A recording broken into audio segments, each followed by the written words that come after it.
are doing. And when a parent is able to see the growth of their own child, that's when data becomes really meaningful. And your district participates in the Closing the Gap program. How has your participation in the Communities of In Practice influenced your work at the district level?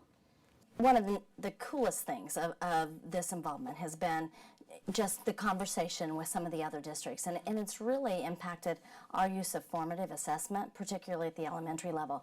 So we have students now who are talking about what it is they're learning and how they know they're learning it, and then what they do themselves to direct their own learning. That's been really exciting to watch our fifth graders, for example, to do that kind of work themselves with each other around their own academic improvement. Is there anything else, Deirdre, that you and I haven't discussed through that conversation that you think is very important that other school leaders would benefit from, that you'd like to share?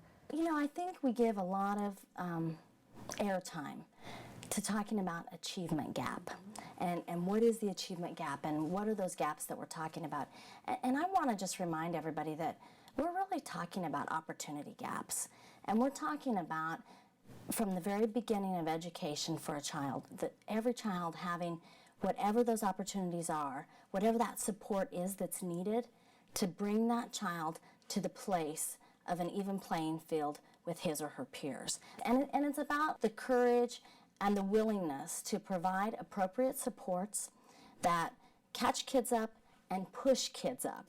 And I think the districts that have seen significant movement in their gaps have had the courage to make sure that their resources really follow the work that they intend to do around achievement gap. It has truly been a pleasure talking with you today, hearing your insights and also the experience from your district. So thank you so very much. Thank you, Vera, and thank you for leading this project.